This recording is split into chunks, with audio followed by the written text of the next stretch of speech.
지금은 아는 것이 힘이다. 시간입니다.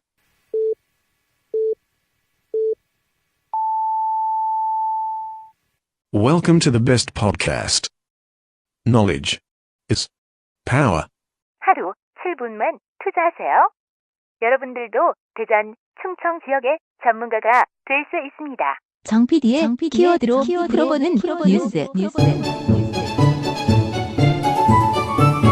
아임 정 PD가 매일 하루에 2개씩 우리 지역의 주요 뉴스를 엄선해서 날카로운 시선으로 분석해드립니다.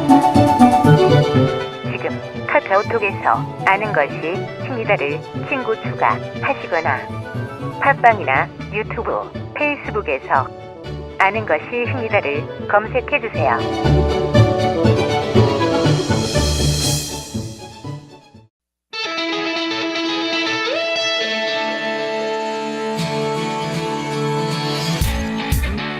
다섯 시엔 대세남은 여러분의 참여와 제보를 기다립니다.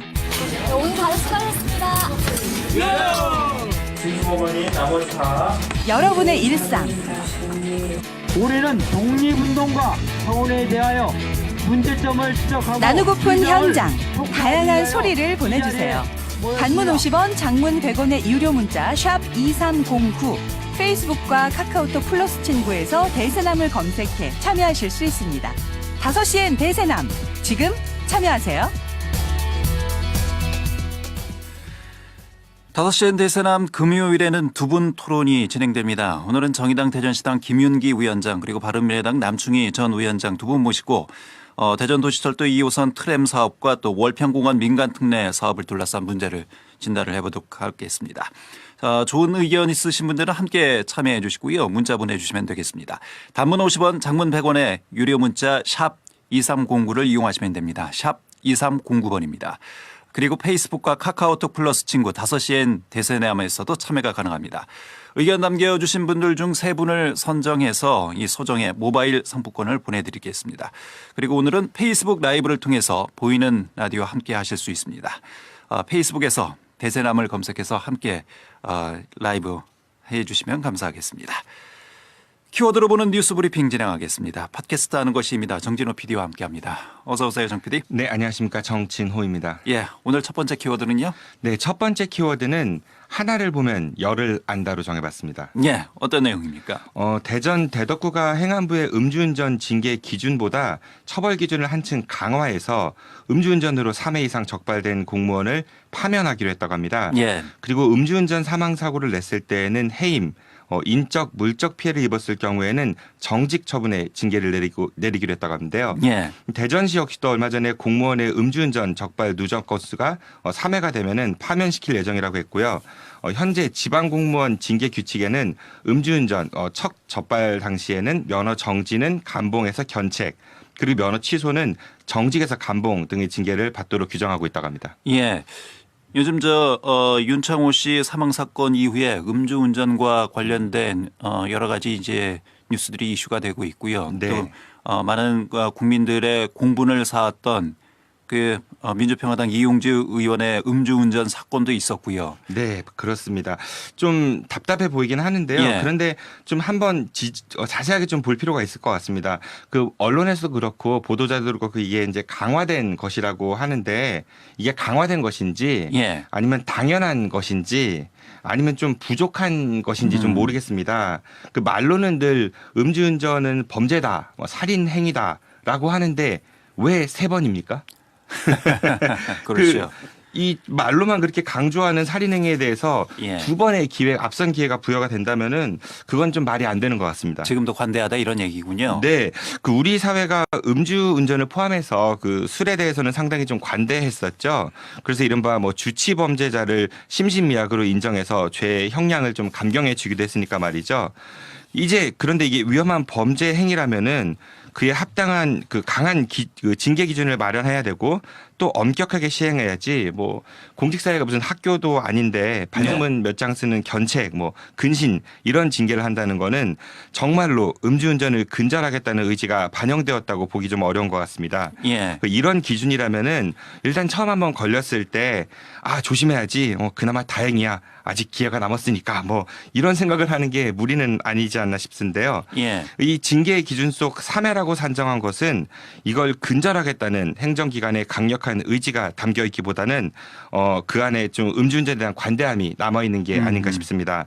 물론 과거에는 관대했다 치더라도요. 시대가 바뀌었으니까 앞으로는 단 한 번의 음주운전을 해도 살인행위나 다름없을 수 있기 때문에 견책, 근신, 감봉 뭐 이런 거 말고요. 정말 패가 망신할 수 있다는 그런 경각심을 이제 심어줄 만큼 엄격한 징계 기준이 필요할 것 같습니다. 예.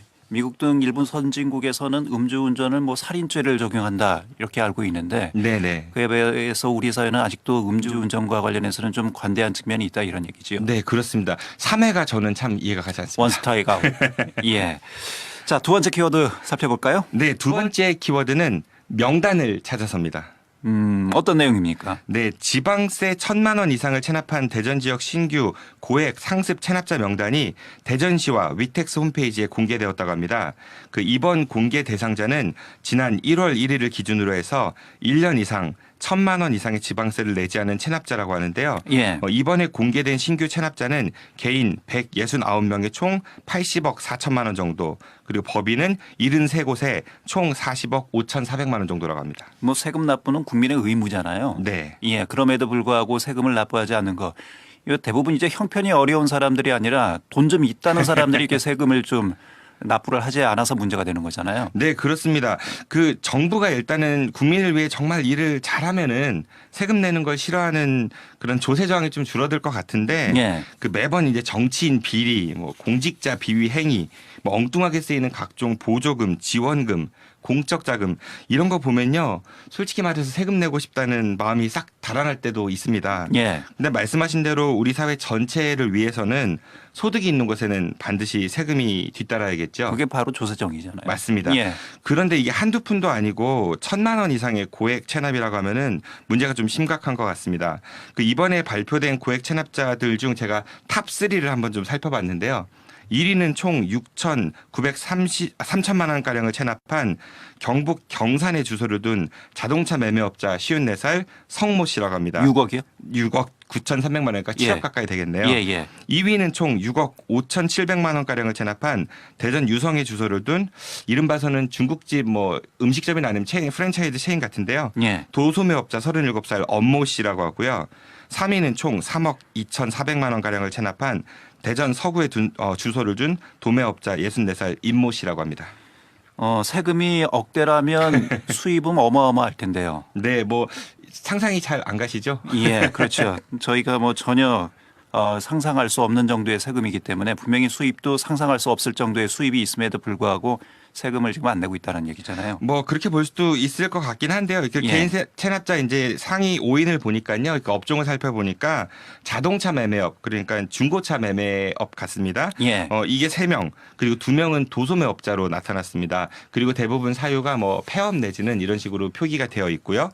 법인 체납자들은 총 9억 2,800만 원가량을 체납해서 1위에 오른 그 기업이 유성에 소재를 둔 회사고요. 건축업입니다. 예. 그 건축업이 1위에서 3위까지 포진해 있고요. 4위는 부동산업, 5위는 총 1억 4,500만 원가량을 차지한 문화관광호텔이 차지했습니다. 예. 이게 네 말씀하십시오.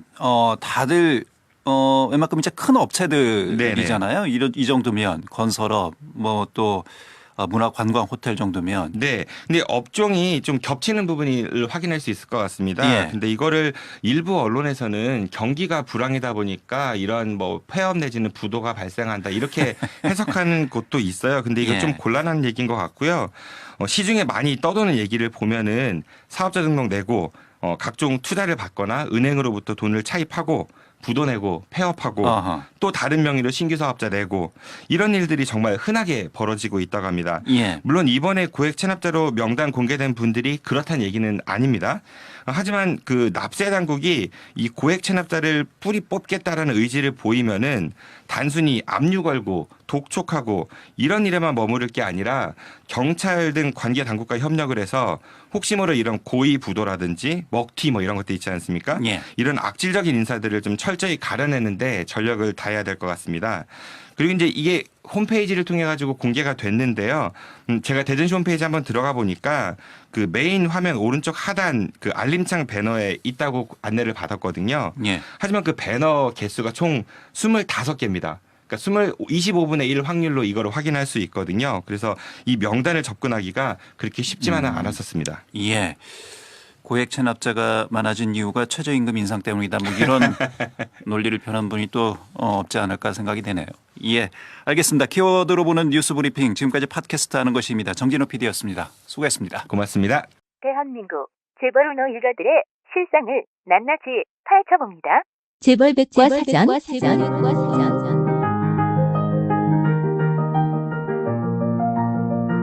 재벌 운호 일가들의 재산 형성 과정, 인맥과 혼맥, 각종 범법 행위들과 사건 사고들을 유영수 공인회계사, 남가현 정의당 대전시당 대변인, 그리고 대전 참여자치 시민연대 김상지 아름다운 팀장이 정리해서 알려드립니다. 지금 카카오톡에서 아는 것이 힘이다를 신고 추가하시거나 팟빵이나 유튜브, 페이스북에서 아는 것이 힘이다를 검색해 주세요.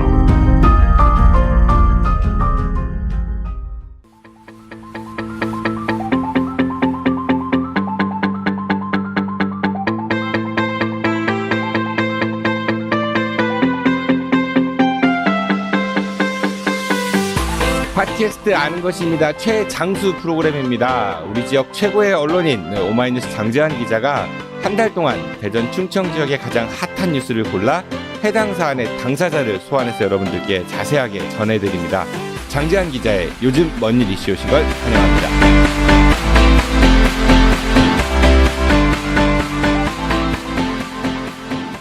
오마이뉴스 장재환 기자 나오셨습니다. 어서 오십시오. 네, 안녕하세요. 참 오래 하십니다. 장수라고 하니까 자꾸 네. 나이 든 생각이 들어서. 나이 들었잖아요. 여러분 저 젊습니다. 이제 50 얼마 안 남았죠? 아직 멀었죠. 예, 건강은 하시죠? 뭐 이렇게 뼈 시리거나 이런 건 없고. 아, 뼈는 안 시린데 좀 감기에 걸려가지고 좀 목소리가 네. 안 좋습니다. 조심하시고요, 건강. 예전보다 우리 장재환 기자님이 그 비판에 좀 칼이 무뎌졌다 뭐 이런 소문이 들고 해요. 아, 그런가요? 누가 그런 헛소문을 내고 있는 거예요? 한번 색출해 보세요. 네. 네, 그럴게요. 오늘 그 촛불 2주년 안녕들 하십니까? 이런 주제를 가지고 이야기하신다고 했는데 네. 관련한 초대 손님을 모셨습니다. 이분 진짜 좀 지겹습니다. 카톡 한 방이면 바로 섭외되는 분. 정의당 대전시당 김인기 위원장 모셨습니다. 어서 오십시오. 아, 이래서 안 나온다고 했어요. 이게 하루 전에 섭외되고 이러면 안 되는데. 예, 안녕하세요. 김인기입니다. 네, 왜 하필이면 김인기 위원장이었습니까? 사실은 제가 이제 말씀드리자면 촛불 2주년에 대해서 한번 점검을 해보자 이런 생각을 했는데, 그래서 촛불의 현장에도 있었고 또 사회적 이슈에도 잘 알고 있고 또 지금 현재 대한민국에서 돌아가고 있는 이슈들에 대한 해박한 지식, 뭐 그다음에 대전 지역의 이슈, 그리고 저희가 이 그 끝에 다루려고 하는 그 민주당의 온갖 행태 이런 거에 대해서 좀 비판적 시각을 가지고 있는 분이 누구일까 고민했는데 딱 한 분밖에 안 떠올라서 그래서 그분을 섭외했습니다. 잘 나왔네요. 아, 거기에 플러스 알파로 카톡 한 방이면 섭외되는 분. 그렇죠. 섭외도 잘 되고. 네. 만나서 섭외하셨습니다. 왜 이러십니까? 직접 대면 섭외했어요. 아, 오, 그랬구나. 그 주제를 이걸로 특별히 고르신 이유가 있으세요? 네, 그 요즘 뭔 일 이슈니까 사실 최근 따끈따끈한 그런 이슈를 가지고 해야 되는데, 일단은 우리 정 PD가 요즘 하루에 2개씩 이슈를 선정해서 제가 선정할 만한 이슈를 다 잡아먹고 있어요. 미안하게 되시오. 아니, 그런 면도 있고, 또 하나는 지난 그 11월 1일 날 촛불 2주년 대전 지역 집회가 있었거든요. 그래서 거기에 취재를 하고 있는데 잠깐 이 생각이 들더라고요. 아, 2년이 지났는데 우리 사회는 정말 바뀌고 있나? 왜 이 사람들은 2년이 지났는데도 아직도 촛불 들고 저렇게 외치지?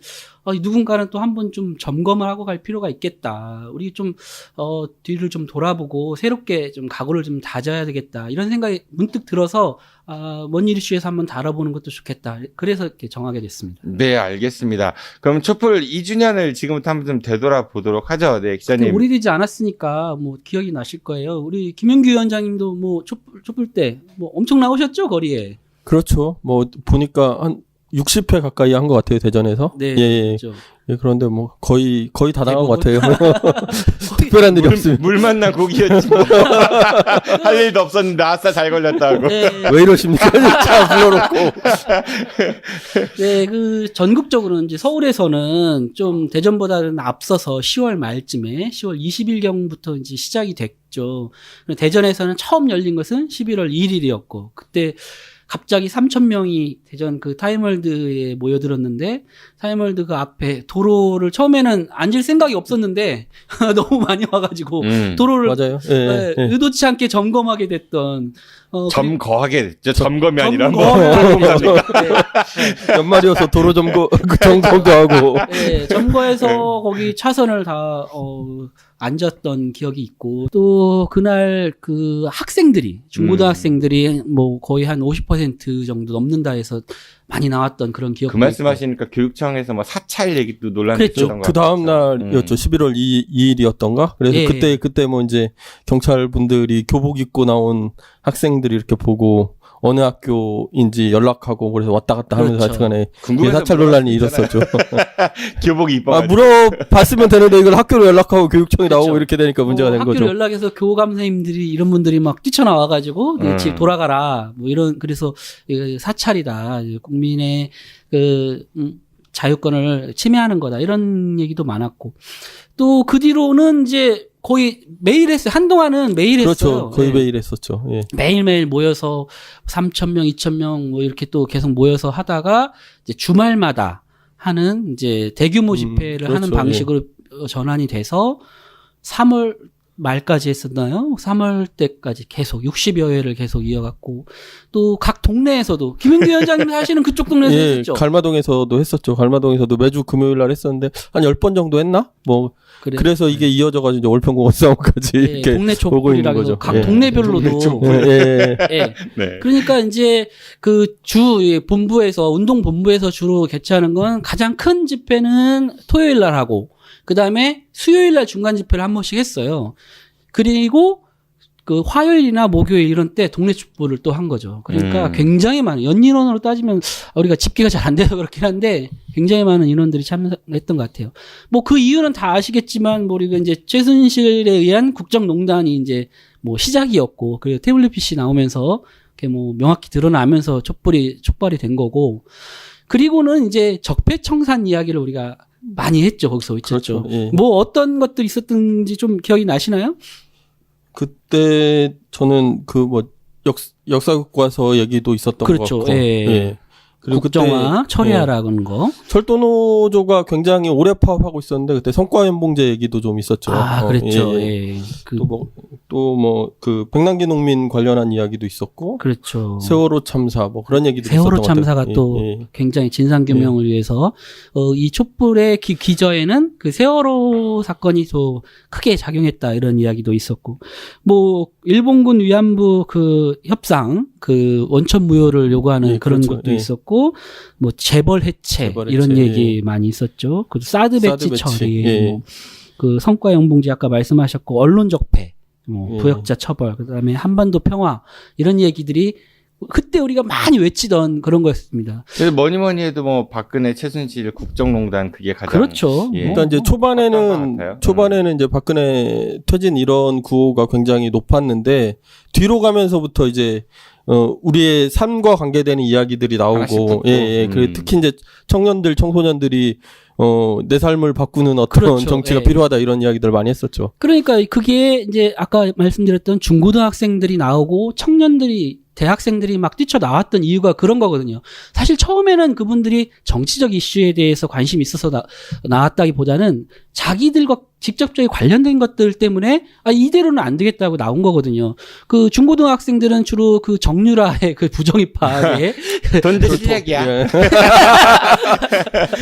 그렇죠. 예. 거기에 가장 분노했고 또 청년들 입장에서도 보면 그 뭐 좋은 대학을 부정 입학하고 또 그 이후 계속 그 부가 세습되고 이런 것들이 또 암담한 그 취업 그 현실 이런 것들이 이대로는 안 되겠다.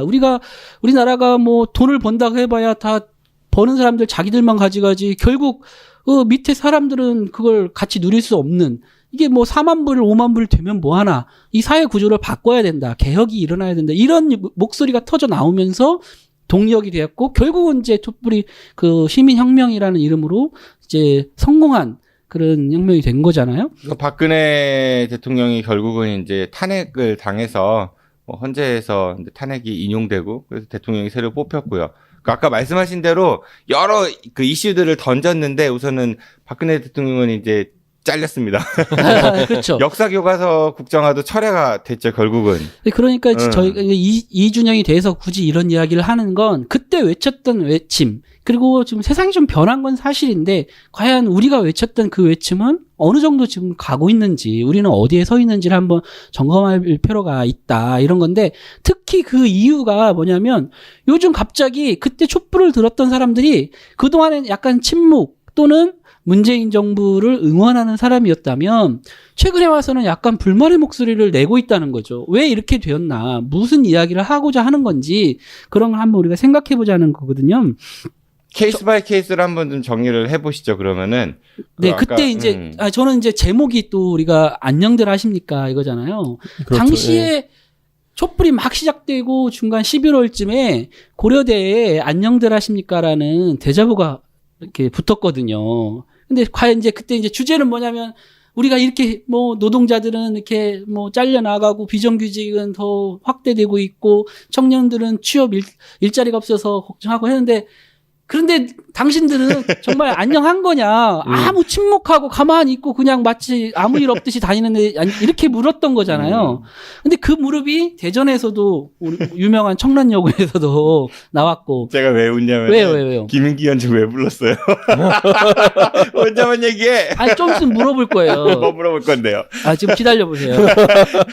그 대자보 글자가 몇 글자냐 뭐 이런 거. 아니 그런 거 말고요.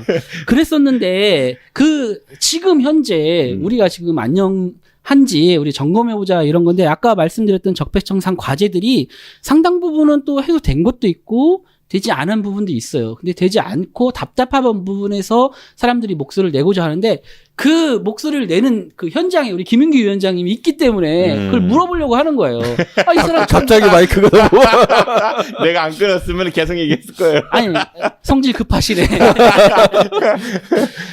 그럼 일단 이거부터 물어볼게요. 11일, 11월 20일에 민주노총이 총파업을 예고하고 그 기자회견을 했어요. 그래서 그 주로는 이제 노동 이슈 가지고 이야기를 했는데요. 김윤규 위원장님도 거기에 나오셨잖아요. 예. 그래서 그거 한번 좀 얘기해 주시죠. 왜 그 노동계는 지금 왜 총파업까지 하면서 문재인 정부에게 투쟁을 선포하고 있는 걸까요?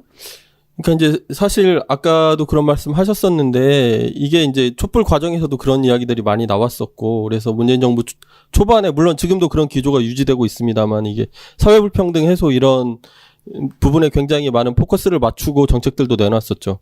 그러니까 노동 부분으로 치면 최저임금 1만 원이나 이제 공공부문 정규직화가 대표적인 정책이었는데 대통령 공약이었잖아요. 예, 그랬었죠. 그래서 근데 이제 최저임금 1만 원이 이미 이제 사과하고 파기했고 파기했을 뿐만이 아니라 이제 뭐 그 산입 범위를 넓히는 바람에 사실상 최저임금 1만 원의 뭐 이게 의미가 무색해진 이런 상황이 됐죠. 다음 정권에서도 이렇게 어려울 정도로 벌어졌죠. 뭐 그렇게 됐고. 지금 뭐 이제 대전에서도 어제 뭐 이제 민주노총이 기자회견 했습니다만 이제 그거 끝나고 그 학교에 비정규직으로 일하는 노동자들이 천막농성에 들어가기도 했고요. 연구단지 아침에 가보시면 연구소 앞마다 지금 다 피켓팅하고 있습니다. 이게 정규직화 제대로 안 되고 있어서 그렇거든요. 이제 이렇게 되면서 사실 그 뭐 노동 존중 시대를 열겠다 이렇게 이야기했던 문재인 대통령의 구호 굉장히 무색해졌고 심지어는 뭐 이제 그 하반기에는 이제 변형근로제 이야기도 나오고 있고 이것도 사실은 주 52시간으로 노동시간 단축하겠다고 했던 것을 이제 해놓고 뒤집는 거고 엊그제 또 그 민주당 원내대표는 홍영표 민주노총 과격하고 원래 과격하고 귀족노조 뭐 이런 얘기. 저희 임종석 비서실장이 뭐 민주노총과 그렇죠. 전교조는 더 이상 사회적 약자가 아니다 이렇게 했는데 이런 식으로 해서 다 뒤집은 거죠. 문재인 정부가 지금 노동과 관련한 입장들을 하나씩 뒤집더니 이제 다 뒤집은 거죠. 거의 다 이제. 아니 임 비서실장 발언을 듣고 참 이분 개념 없다는 생각을 언제 민주노총과 전교조가 우리가 사회적 약자니 도와달라고 한 게 아니고 그 노조는 노조의 이득과 또 공공성을 위해서 활동을 하고 파업을 할 수 있는 헌법이 보장된 권리를 가지고 행사하면서 투쟁하는 건데 그걸 가지고 사회적 약자가 아니다 이런 식으로 그럼 뭐 그동안은 사회적 약자라서 무슨 돈을 보태줬나요? 그러니까요. 그런 게 아니잖아요. 전혀 다른 개념을 갖다가 정서상 이런 건 있는 것 같아요. 그러니까 민주노총에서도 뭐 소위 말하는 대기업의 그 정규직으로 종사하시는 분들의 그 처우하고 그다음에 일반 대다수를 이루는 그런 비정규직이라든지 안 그러면 저임금 노동자들하고는 분명히 차이가 있는데 이제 그런 부분 그러니까 아까 말씀드린 대기업의 그 정규직으로 처우도 좋고 연봉도 높고 이런 분들이 주장을 하는 것처럼 보여서 귀족노조 뭐 이런 공격을 많이 받는 그러니까 그런 말씀은 저 일부 타당하다고 생각해요. 다만 그렇죠. 이분들이 그렇게 좋은 노동 조건으로 가기까지의 과정이 하나 있었고요. 80년대 후반에 보면 감옥 가고 뭐 매일 굴뚝위에 올라가고 농성하고 매년 그러고 심지어 뭐 현대자동차 이런 데는 식칼 테러도 현대중공업이구나 이런 데는 식칼 테러도 당하고 이런 정도로 굉장히 치열하게 싸웠던 과정이 있죠. 그러니까 뭔가 이렇게 냈는데 그러면 이제 자신들보다 조금 더 약자 위치에 있는 그런 노동자들하고의 연대 이런 것들이 조금 더 절실히 필요할 것 같은데 그건 맞습니다. 예. 그 연대의 고리가 사실은 좀 느슨해 보이긴 하거든요. 근데 이제 그건 맞아요. 맞는 지적인데 그럼 그것을 잘하라고 얘기해야지. 노조의 그렇죠. 근본적인 목적 자체를 훼손하고 사회적 약자가 아니니까 니들은 돈 많이 받으니까 연봉 많이 받으니까 이런 거지. 공격받을 때는 그 사람들 때문에 공격받고 그러니까 아까 말한 이제 소위 지금은 조금 나은 형편이 있는 사람들 그 공격으로 인해서 대다수의 지금 그러니까 그 공격이 타당하지 않다는 거죠. 뭐 연봉이 1억이 되더라도 노동자면 노동조합 할 수 있는 거죠. 그건 기본적인 권리죠. 그래서 그 부분에 대해서 이야기해야 되는 거고 정확히 지적해야 된다는 거예요. 근데 왜 예를 들면 여론몰이식으로 지금 하고 있는 건데 홍영표 원내대표도 마찬가지고 임종석 실장도 마찬가지고 옛날에 조선일보가 계속 그런 방식으로 그렇죠. 공격을 했거든요. 민주노총이 총파업하면 그 민주노총의 강성노조라는 현대자동차의 총 연봉이 얼마냐 이런 식으로 공격했거든요. 민주노총의 얘기는 그 연봉이 1억이 넘는 노동자도 노조할 권리가 있고 그 뭐 연봉이 2천만 원이 안 되는 노동자도 파업할 권리가 있는 거예요. 그들이 힘을 합쳐서 어떤 정책을 바꿔서 자기들의 이득을 얻기 위해서 주장하는 건 타당한 건데 제 말이 그거예요. 그러니까 그 1억이 소위 말해 아까 뭐 예를 들어서 1억이 이분들이 좀 더 목소리 내고 연대를 좀 더 강화해 주시면 좋겠는데 잘 안 보인다라는. 예, 그건 뭐 당연히 그렇습니다. 계속 요구해야 될 부분 중에 하나죠. 그것도. 예. 그건 맞아요. 그래서 요즘 광주형 일자리 얘기가 많이 나오는데 뭐 일리가 있는 면도 있죠. 그렇지만 그렇죠. 그렇다고 해서 뭐 사회적 약자가 아니다 이렇게 공격하는 거는 정말 비겁하기도 하고 옛날 조선일보식 그 논리로 다시 돌아가는 거고 과연 그래서 이제 지금 촛불 얘기를 하면서 하잖아요. 과연 촛불로 이룬 정부가 해야 될 짓인가 이런 얘기를 하는 거죠. 오늘 진짜 조선일보 보니까 말씀하세요. 예, 결정적으로 그런 게 있는 것 같아요. 어쨌든 재벌 대기업과 중소기업과의 관계, 그다음에 재벌 대기업과 노동자의 관계 굉장히 불평등하잖아요. 사실 지금 말씀하신 정규직 고액 노동자와 비정규직 노동자와의 관계 보다 훨씬 더 그러니까 이 문제가 해소되지 않는 상황에서 자꾸 이런 공격이 들어가면 이제 정규직 고액 노동자들이 굉장히 이제 그런 문제 공감하기 어려운 조건이라는 거죠. 그런 조건도 하나 있다는 거죠.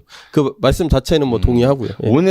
오늘자 조선일보 보니까 그런 이야기 나오더라고요. 그 도요타 같은 경우는 이제 반등을 해서 위기를 극복하고 굉장히 좋아졌는데 현대기아차 같은 경우는 굉장히 어렵다. 그러면서 그 요인 중에 하나로 이제 노조 얘기.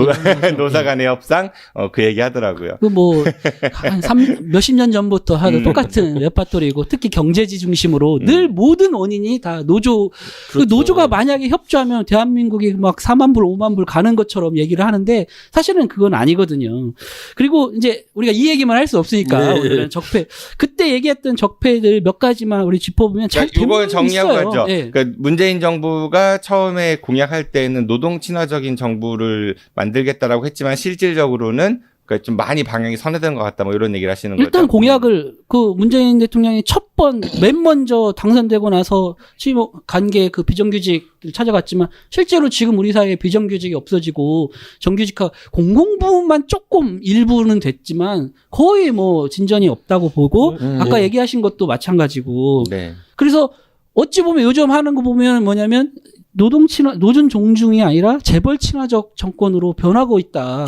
왜냐하면 요즘 우리가 이재용이라든지 왜 앞에 그 얘기를 하셨어요? 날카롭지 못하다고 하니까 매우 날카로우신데. 아니 그래도 아니라 아니 우리가 기억나실 거예요. 우리가 그 촛불 현장에서 어떤 걸 들었냐면 당시에 최순실 그 박근혜 이명박 그 팻말도 들었지만 이재용 그리고 재벌 총수들의 그 사진을 들면서 비판했거든요.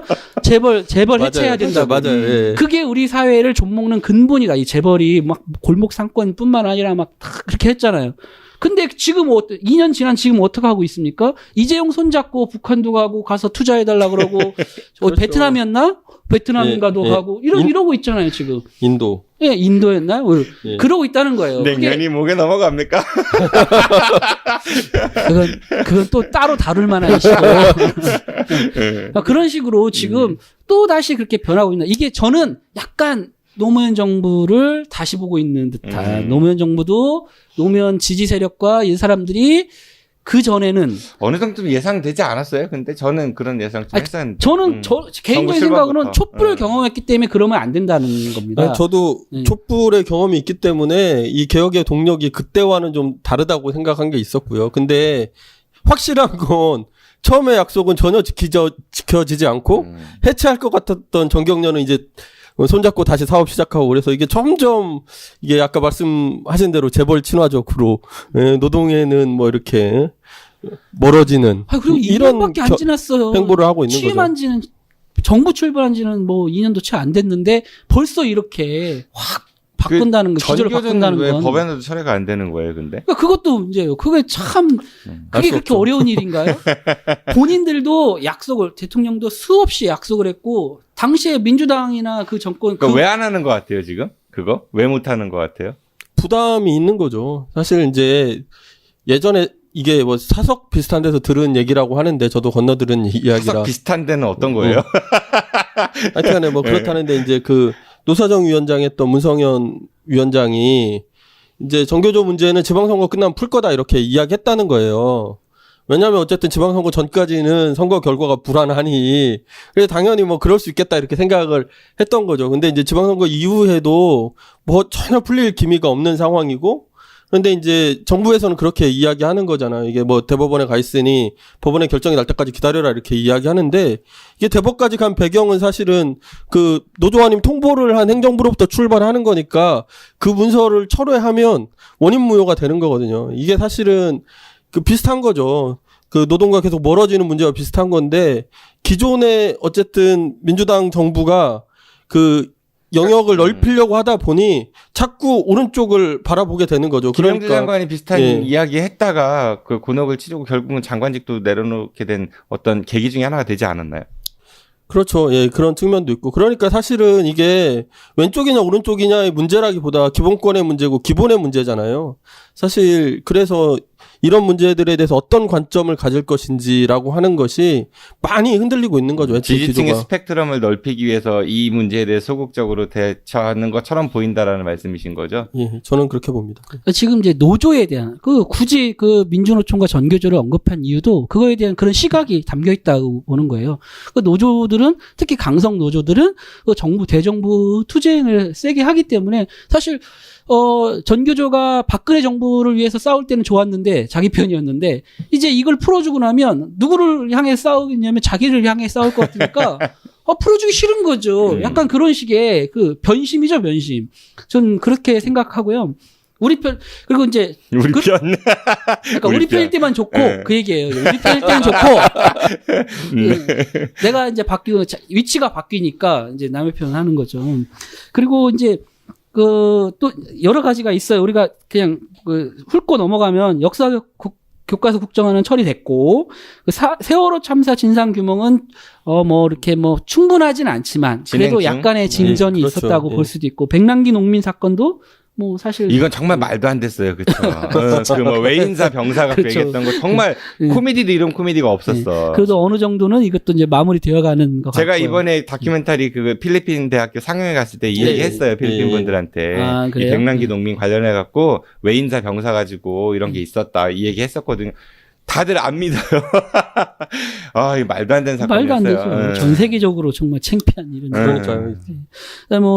최근 요즘 많이 논란이 되고 있는 게 이제 일본과의 그 협상, 일본군 위안부 그 재판이 새로 판결이 나오면서 좀 갈등을 빚고 있지만 어쨌든 정부로서는 할 수 있는 것까지는 그래도 꽤 했다. 한일 군사보호 협정 얘기는 쏙 들어간 것 같아요. 그거는 그냥 없어진 것 같이. 이제 그다음에 사드 배치나 재벌 배치는 아까 말했듯이 전혀 사드도 그렇게 반대 많이 했다가 지금은 이제 입장이 바뀌었다. 옛날에 사드에서 춤췄던 사람 다 어디 가냐 이렇게 보수에서 사드가 제일 먼저 그런 거죠. 사실은 사드에 대한 입장이 제일 먼저 바뀐 사드 거고. 파리했다 이런 식으로. 그 소속리 주민들 다 밀고 들어가가지고 그렇게 한 거잖아요. 당선되고 나서. 그렇죠. 그 박근혜 정부에서 사드를 밀어붙일 때는 반대하고 싸우던 그 민주당이 지금은 완전히 바뀐 거죠. 근데 또 하나 정서가 되게 좀 저는 신기했던 게 그때 사드 문제 한참 불거졌을 때 그 지역에서 재보궐 선거했었거든요. 총선. 그렇죠. 그 대선과 함께. 이완영 김재원입니다. 아마 청와대에서 그런가요? 있다가 맞아요. 김재원 그 당시 이제 지금 의원이 됐죠. 과반수 넘게 득표해갖고 당선된 걸로 기억을 해요.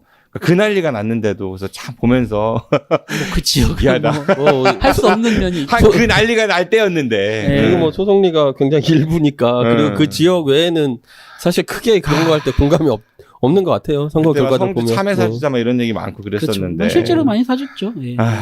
그다음에 이제 언론 적폐의 청산에 대해서는 약간의 진전은 있지만 만족스러웠지는 않지만 이거 정부에서 특별히 나서기는 쉽지 않은 면도 있고, 그다음에 한반도 평화 체제 측은 상당히 지금 성과를 얻고 있다. 긍정적인 평가를 받는다고 할 수 있겠습니다. 그래서 아직도 갈 길은 멀지만 그래도 아예 못한 건 아니다 이런 생각이 드는데, 다만 이렇게 완전 후퇴하는 거, 아직 못한 거는 이해를 하겠는데 후퇴하는 거는 좀 굉장히 비판받아 마땅하다 이런 생각을 하고요.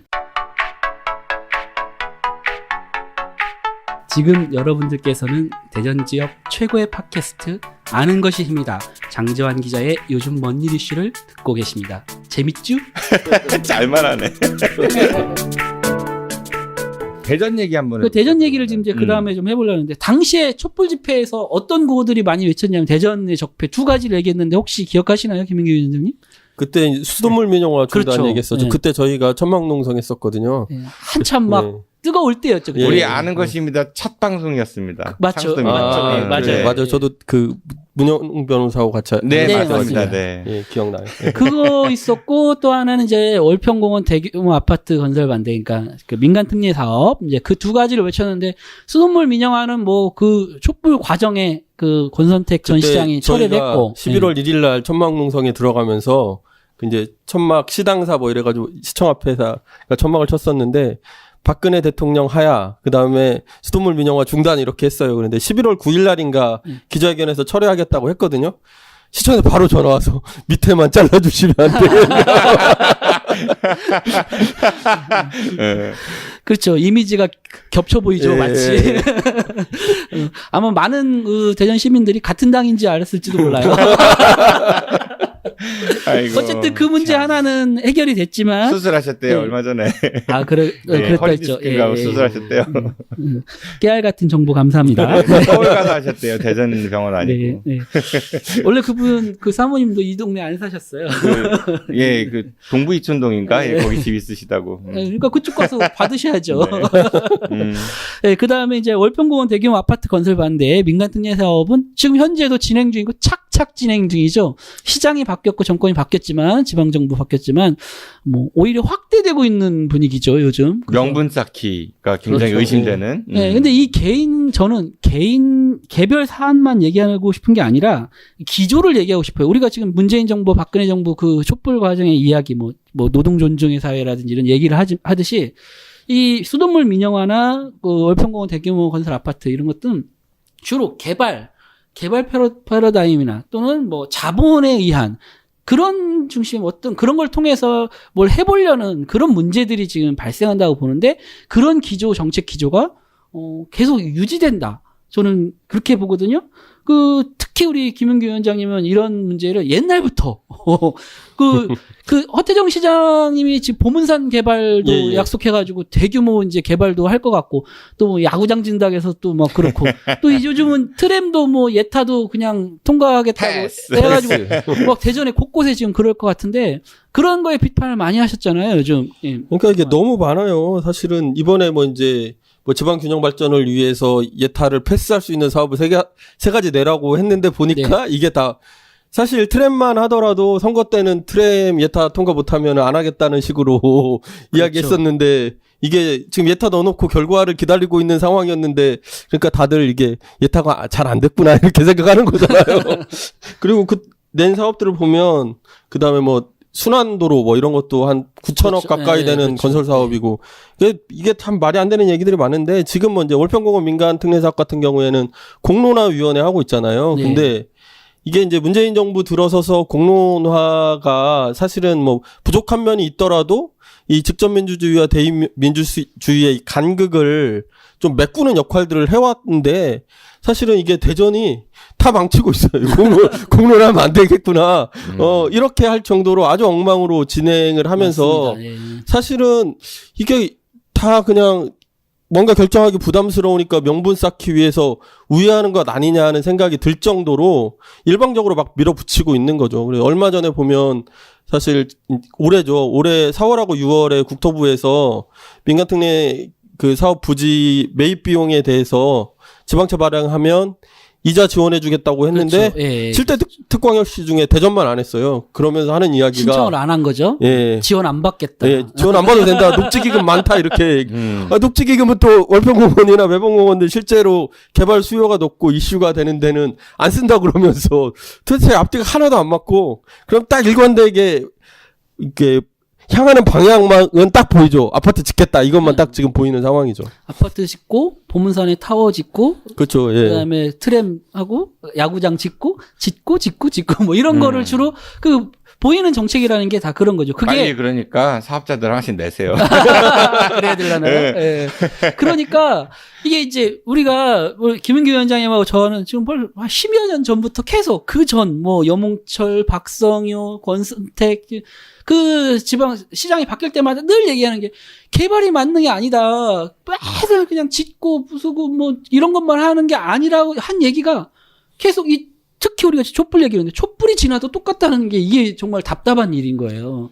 이래서 이게 되겠느냐. 이게 대전에 과연 이렇게 해서 정말 잘 살아졌는지. 조금 전에 이제 장 기자님도 말씀하셨지만은 지난번 대전시장도 이제 민주당이셨고 그리고 의회도 민주당이 다수당이었었죠. 그렇죠. 이번은 더 이제 강화가 됐고요. 근데 대전의 민주당하고 그러니까 좀 문재인 대통령의 더불어민주당하고 그쪽하고 과연 같은 당인가 싶은 경우들이 종종 있는 것 같아요. 정책 기조가 좀 달라 보이는 것도 있죠. 그러니까 이게 지방으로 이렇게 얘기하면 안 되는데 하여튼 이렇게 지역으로 내려올수록 너무 후져요, 솔직히. 아니 아무도 변화를 느끼질 못하잖아요. 박성효 시장, 여몽철 시장, 권선택 시장. 저는 사실 허태정 시장에게 기대하는 바가 있었거든요. 뭘 기대하셨어요? 근데 이게 아니 왜냐면 권선택 시장하고는 뭔가 다르지 않을까 약간 했는데 결이 다르다고 예, 생각했어요. 예. 왜냐하면 권선택 시장은 사실 이제 그 공무원 공직자 그렇죠, 출신이었고 예. 그런데 허태준 시장은 그렇지 않거든요. 운동권 출신이고 또 그렇죠, 예. 노사모와 이런 거를 같이 경험했던 분이고 그래서 조금 다를 줄 알았는데 아까 말씀드린 정책 기조가 똑같아요. 그리고 촛불 이후에 우리가 사회가 변했다고 그러는데 대전은 변하지 않고 있는 거 아니냐. 그러니까 솔직히 이 권선택 시장과 허태정 시장이 다를 게 하나도 없고 바뀐지를 잘 모르겠다는 거죠. 그리고 허 시장님 어디 가서 뭐 하시는지 티가 안 나요. 계속 발표되는 것들을 보면 권 시장 때 하던 거 그대로 하고 있거든요. 굉장히 여러 가지 선언들 많이 하세요. 잘해라, 똑바로 해라, 대전을 스타트업 만들겠다, 최고로 만들기 이런 말씀 얼마나 많이 하시는데. 근데 이제 민주당 얘기가 나왔으니까 저는 개인적으로 그 지난 지방선거 때 공천 과정도 상당히 그렇죠. 논란이 많았죠. 사실 민주당이 그 싹쓸이를 했잖아요. 대전 지역뿐만 아니라 충청권, 뭐 전국적으로도 거의 싹쓸이했다고 볼 수 있는데 그게 뭐 촛불의 힘이 뭐 영향을 미쳤다고 보거든요. 그럼 그걸 잘 받아가야 되는데 높은 지지율에 취했다 이렇게 보이거든요. 전혀 민주당에 어울리지 않는 인물이라든지 또 촛불 토호 같아요. 토호, 지역 네, 토호. 그리고 대전 시의원 모시기 이종우 의원 말씀하시는데 왜 말을 못해요? 저는 안 깠습니다. 뭐 이분 논란이 많았죠. 과연 정책성이 맞냐? 옛날에 박근혜 지지하던 사람, 박근혜 대통령 지지하고. 사람이 아무튼 그런 논란에서부터 또 이광복 의원은요, 그 전과 오범이에요. 부정수표 단속법 위반, 뭐 근로기준법 위반, 건축법 위반, 건축법 위반 전과 있는 분이 산업건설 위원장이에요. 그러니까 그 공천 그 기준에 그런 뭐 중대 범죄를 저질렀다든지 뭐 이런 여러 가지 기준에서 그런 걸 다 배제하기로 했는데 실제로 당선된 사람들이나 공천 받는 사람 보면 그렇지 않은 사람들도 굉장히 많이 들어와 있거든요. 아유, 솔직히 뭐 지금 우리 김종천 의장님부터 민주당 그렇죠. 공천 기준에 안 맞는 분이셨잖아요. 네. 이게 뭐 그런 걸 뭐 특별 뭐 그러니까 이게 시민들이 그럼에도 찍어준 이유가 이걸 몰라서 그런 것 같아. 모르면 크죠. 거의 네. 몰라요. 그럼 지역 언론 찍으니까 네, 지역 그렇죠. 언론들이 그만큼 게을렀다는 거야. 반대로 얘기하면. 아 그런가요? 반성하십시오. 갑자기 언론이 계속 갑자기 저를 깜빡하고 있었는데. 죄송합니다. 네. 그리고 이제 당선 이후로 그러니까 그 민선 7기 출범 이후로 보면 실제로 지금 몇 개월 지났습니까? 한 3, 4개월밖에 안 지났잖아요. 그런데 대전 지역이 엄청 시끄러웠어요. 다 민주당이 사고 친 거거든요. 근데 민주당이 지금 현역이니까 아무래도 민주당이 사고 친 걸로 이렇게 더 많이 도드라지게 보이는 거 수도 있는 거 있긴 할 것 그렇죠. 같아요. 그러니까 사고를 좀 안 칠 수 있는 사람으로 잘 공천하고 했어야 되는데 그러니까 공천한 정당이 책임지는 게 맞죠. 중구에도 있었죠. 중구에는 원구성 과정에서도 뭐 말썽이 많았죠. 그 민주당 전문 서로 같아. 지난번에 대전시위에도 그랬었잖아. 서로 의장하려고 서로 같은 당에서 서로 뭐 배신과 음모, 뭐 의도적 지각 뭐 이런 거 해가면서 결국은 뭐 처음에 민주당 당론이라고 할 수는 없지만 어쨌든 당에서 합의했던 사람이 아닌 다른 사람이 의장이 되면서 파행을 좀 겪고 그래서 뭐 한참 시끄러웠죠. 그런 것도 있었고 또 중구 그 민주당 소속 어떤 의원이 같은 의원을 술 먹고 좀 뭐 껴안았다나 뭐 이런 성추행 사건이 있어가지고 뭐 최근에 그래서 뭐 경고로 끝나긴 했지만 징계도 받는 그런 사건이 있었죠. 아무튼 좀 시끄러워요. 요즘은 뭐 또 뭐 같은 정당인데도 구청장하고 의회하고 서로 그 독립운동가 거리 가지고 또 막 시끄럽게 싸우고 있죠. 심지어는 민주주의가 살아있네.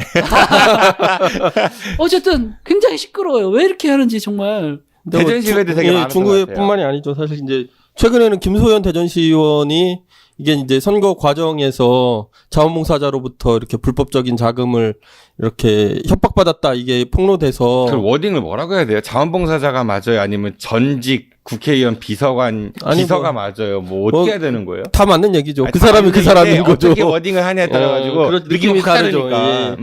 그 언론에서는 국회의원 전 보좌관이라고 쓰기를 좋아하죠. 그렇죠. 예. 자원봉사라도 많이 쓰더라고요. 그래서 그래서 전문학 의원도 구속됐고 그리고 이제 요즘에는 그 문제가 방차석 의원에게 또 불똥이 튀었는데 알고 보니 또 실제로 돈을 줬다 뭐 이렇게 된 거잖아요. 이렇게 되면서 사실은 그러니까 모르는 분들이 있을 수 있으니까 조금 설명을 하면 그러니까 박범계 국회의원 보좌관을 하셨던 어떤 한 분이 변모 비서 씨가 아니에요? 비서? 보좌관이 아니고? 제가 알기로는 비서인데. 비서죠. 보좌관이 더 높은 겁니다. 보통 네, 사람들은 바꿔 하는데 예, 비서를 하셨던 분이 그 변모 씨가 선거를 치르는데 시의원 공천을 받은 김소연 의원과 구의원 공천을 받은 방차석 의원에게 선거운동을 도와줄 테니 돈을 달라. 이렇게 했던 거예요. 근데 이제 그 시의원 자리를 불출마라고 물려준 전문학 전 시의원이 물려준 건 아니죠. 그러니까 이제 본인은 이제 물려줬다니까. 예. 그러니까 그 자리로 김소연 의원이 공천을 받은 거잖아요. 그러니까 그 전문학 의원이 공모해서 그 돈을 요구한 거다라고 해서 그런 의혹으로 지금 이제 구속이 된 거죠. 전문학 의원과 그 변모 씨가 구속이 됐고, 그리고 억울하다고 폭로를 했으니까 이 사람들은 돈을 안 줬으려니 했던데 보니까 방차석 의원은 실제로 돈을 줬던 거죠. 그렇죠. 예. 준 사람도 다 처벌이 돼야 되는 거고, 그다음에 김소연 의원은 현재까지는 요구를 받았으나 준 건 없다 이렇게 얘기가 되고 있는 거죠. 그걸로 직기 사는데 뭐 350만 원인가 보탰다는 얘기는 얘기는 있었고. 네.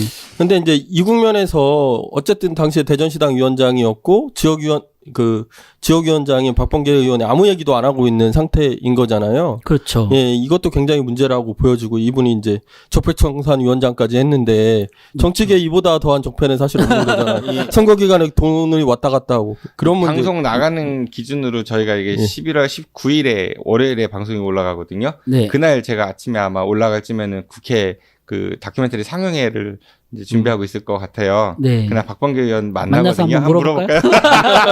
한번 물어볼까요? 노코멘트 하실걸요? 그래서 지금 박범계 의원에게 그 책임을 물어야 된다라는 그 여론이 꽤 형성되는 게 그런 거거든요.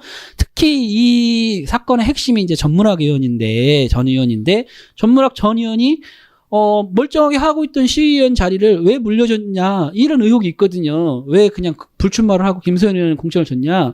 당시에, 박범계 의원이 그 김 의원회를 특별히, 그렇죠. 데려온 것 같은. 페북에서 공천한 것 같은 느낌으로 막 글쓰고 그랬었잖아요. 미리 페북에서 좋은 사람을 모셔왔다 이렇게 소개했거든요. 선물이다 막 이렇게 얘기했잖아요. 그러니까 그런 관계 속에 박범계 의원이 자유로울 수 없다. 그리고 전문학 전 의원은 뭐라고 했냐면 박범계 의원의 복심이다 이렇게 불렸거든요. 그렇죠, 예. 그런데 이런 사건이 터졌을 때 입을 다물고 있으니까 책임이 있는 거 아니냐. 알고 있었던 거 아니냐, 뭐 이렇게 의혹을 제기할 수밖에 없죠. 아니, 이게 몰랐으면 무능한 거예요. 그리고 최근에 또 이제 오마이뉴스 단독이었던 것 같아요. 유성구 의원 처음에 최초로 나왔던. 그 유성구도 또 시끄럽고 방금 이제 서구 의원, 서구에 얘기했는데 서구에 하나 더 얘기하고 할게요. 그 월평산성 문화재 추진을 반대하는 결의안을 통과시켰어요. 진짜 답답하죠. 그게 되게 한심한 거죠. 그게 진짜 이것도 한참 할 얘기인데 우리 일단 넘어갑시다. 네. 자기들이 뭘 하는지도 모르고 의원들이 통과시킨 거예요. 그건 제가 물어봤거든요. 김창관 의장한테 한번 직접 물어봤거든요. 왜 이거 했냐고.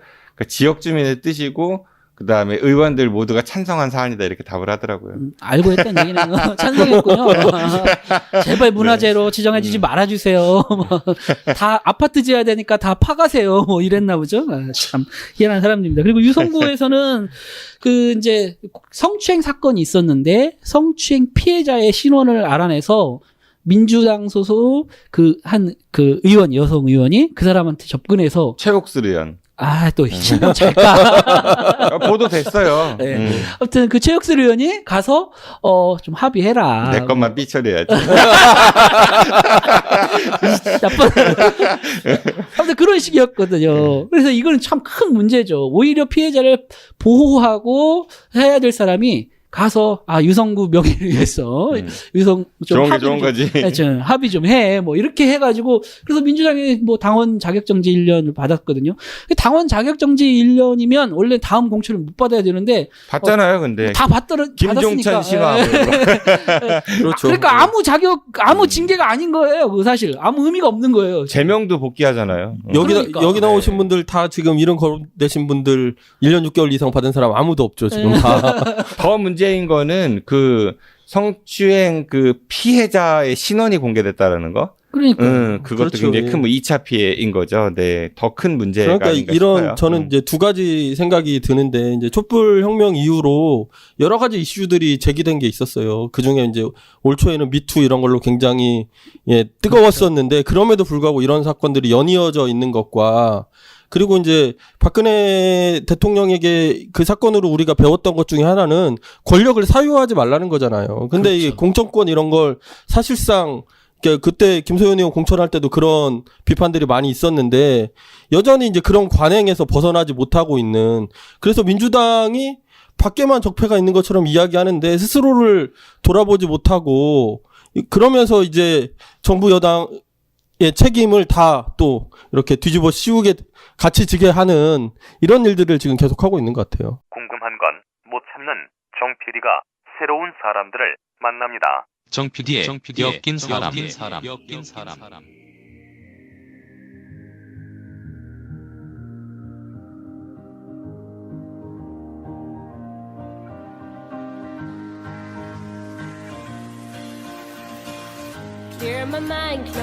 정 PD가 자신이 궁금해하는 우리 주위의 화제 인물들을 직접 엮어서 그들과 함께 유쾌한 대화를 나눠봅니다.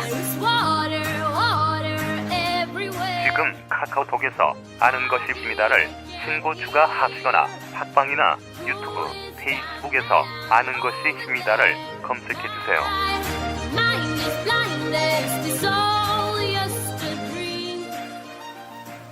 네, 이렇게 해가지고 장재환 기자의 요즘 뭔일 이슈 시즌 6의 첫 방송을 마칩니다. 네, 굉장히 다룰 얘기들은 많아요. 사실 주제 하나하나가 1시간짜리는 될 것 같아요. 몇 개 빼먹은 것도 있어요. 더 해야 되는데. 정말 침튀기는 일입니다. 그러니까. 다음에 기회 봐서 한번 특집 해보도록 하고요. 촛불 2주년을 맞이해서 우리가 그동안 갖고 있었던 적폐들 그리고 과연 얼마큼 청산되었나 우리 지역은 어떠나 이런 얘기를 했는데 아쉬움과 화남이 더 많으실 것 같아요. 그렇죠. 이게 과연 우리가 촛불을 든 그 이유가 이런 거였나라는 자괴감이 좀 든다. 그런 비판에서 자유로울 수 없는 것 같고 우리가 촛불 시민혁명이라고 이렇게 이름을 붙였는데 정말 좀 그 이름에 좀 부끄러운 상황들이 오고 있지 않나.